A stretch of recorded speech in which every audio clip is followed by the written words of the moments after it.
ngayong mga nangyayari, yung trend ngayon sa Marcos Jr. government, with this happenings after the 2025 midterm elections, ito ba'y palubog na o anong nakikita po ninyo na dynamics, ma'am, kung magtutuloy-tuloy po ang ganitong track ng kanilang liderato? Especially na well-informed po ngayon ng taong bayan sa dami ng mga nagpapaliwanag in layman's term kaugnay po sa tunay na estado ng Pilipinas.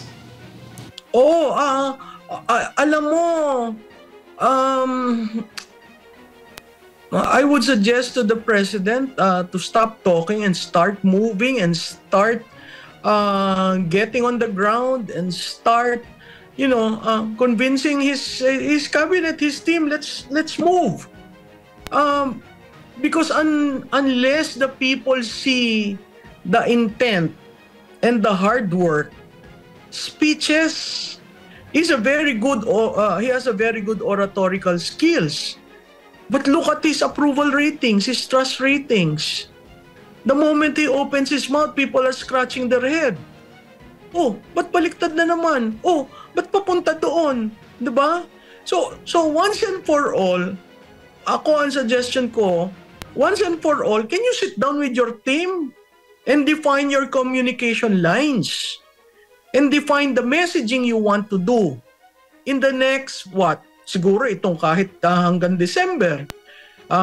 Kasi the next challenge there is yung mga oral arguments na delay o dinelay para hindi masyado mag-impact sa election, pero padating yan. Diba? So, again, kung babalasahin mo, ang dami na namang test na dadating. Kung hindi stable at wala kang linunch na program, the Marcos administration will be identified for the yearly erosion of trust against the leader and the yearly wastage of money that has characterized this administration. Nakakalungkot kasi nagsimula ng maayos. Pero dahil, biro mo sabihin mo, wala akong control dyan sa mga yan. I mean, a leader, ako dun unbelievable sa akin yon. Because I've seen leaders, kahit hindi mo tao, pag sinabi ng leader, tumigil kayo, dapat sumunod. Pero para niya sabihin, as part of his presidential spiel, ayaw ko ng impeachment, yung mga kaalyado ko ginawa yung dapat gawin, pero may iba dyan na hindi ko makokontrol. So ang tanong ko, di ba meron yatang ginawang pub art sa inyo, ko yata nakita yun, yung salita niya bago ng impeachment, yung salita ni Congressman Sandro Marcos at yung salita niya ngayon. Pag pinag-compare mo, sandali, sino ba ang leader? Di ba sino ba ang presidente? Yan. Oo, yan. Kaya sabi ko, buti pa kayo, minomonitor nyo, ang daling gumawa, may date pa. Siguro mas okay ang Office of the President. Dapat meron niyang, hindi ko alam kung how they are, but during the time of FBR, meron niya na may notebook siyang na, ito ang sinabi mo sir, ito ang sinabi mo, ito ang commitment mo, checklist. Ito parang, hindi mo pa natatandaan na sinabi mo ito noon? At ito ang reaksyon ng anak mo, ay number 1 na signatory yan sa impeachment. Diba? What does that mean? Wala kang hold sa anak mo? Or what does that mean? Ang anak mo, sineset aside ang presidente? And if you look at the reasoning of Congressman Marcos, are those impeachable? Diba? So, ang akin, nanghihinayang ako kasi maganda ang umpisa. Kaso, dahil hindi niya hinawakan ng matindi ang kapangyarihan, at pinabayaan niya na kung sino-sino man ang nagsasabi sa kanya, hindi siya sinusunod. Para mo sabihin, buti pa yung mga kaibigan ko sa private sector.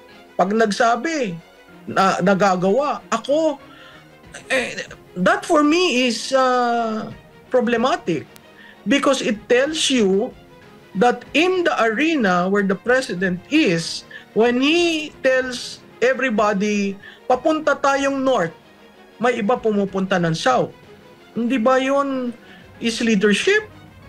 Na kung kayo'y magkakaalyado or party in government or party in governance, nag-uusap-usap kayo na, dito tayo ha, hindi pwede yan. Ito ang NEPCO ha, wag mo papalitan yan. I mean, these are basic in leadership and politics. The leader commands. The leader instructs. The leader gives orders. And everyone follows. Yes, Congress is an interdependent sila. But my God, that's your first cousin. Right? Kaya nga, sige, ikaw na. Dahil madali mong mapakiusapan, madali mong pagsabihan. Because he is family. Ano nangyari for the past 3 years? And now, the speaker is talking of the 10th Congress. Hindi pa nagko-convene ng 10th Congress. He's already committing that he will be the speaker and he will do this, that. Ngayon ko lang nakita yan sa kasaysayan ng ating bansa. Walang speaker na nag-commit ng susunod na kongreso. Kasi rin-respeto niya yung proseso. Wala tayong magagawa ngayon dito sa nangyari sa atin dahil kung ang presidente mismo hindi niya makontrol ang kanyang first cousin, hindi ang bansa ang may problema, siya may problema.